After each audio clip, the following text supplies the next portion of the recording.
Hi everyone. Here's interesting extra information from this book, Honey Paw and Lightfoot.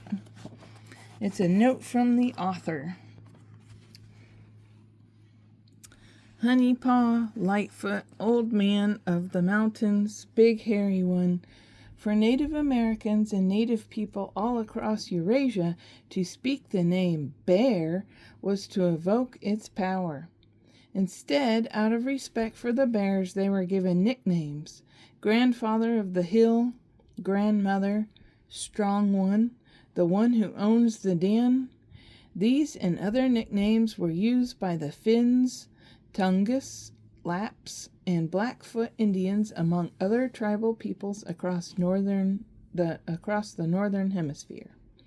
The bears of this story are brown bears, also known as grizzly bears, in the interior of northwestern North America.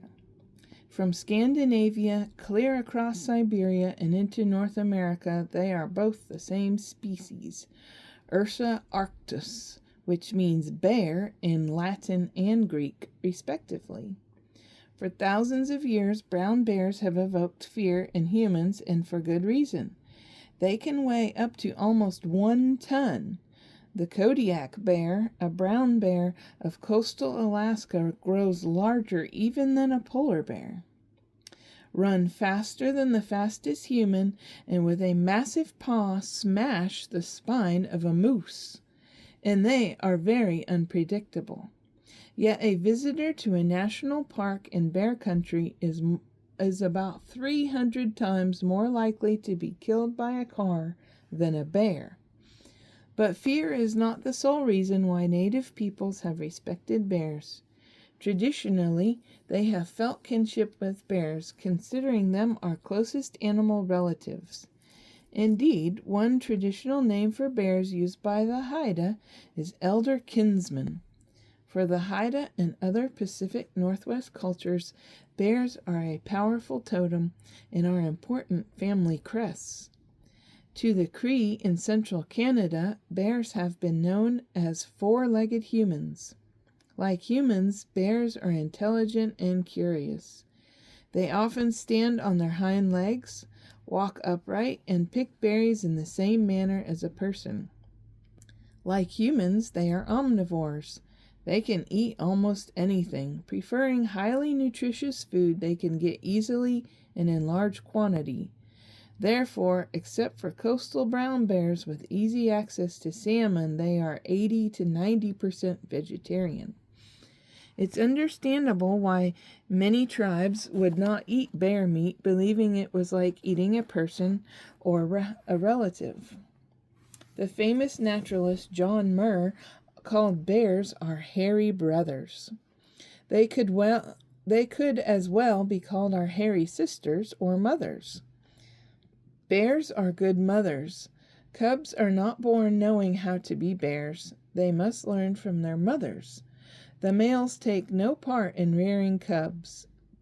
Cubs nurse for 1 year, and a yearling would have little chance of surviving without its mother. But by age 2 or 3 years, the young bear's mother will chase it away. By then, the cub will be ready. It will be big and strong and smart. Yet in spite of their great strength and intelligence, in the lower 48 states, where there are less than 900 left, brown bears are listed as threatened by the Endangered Species Act. The last grizzly in the Golden Bear State of California was shot in 1922.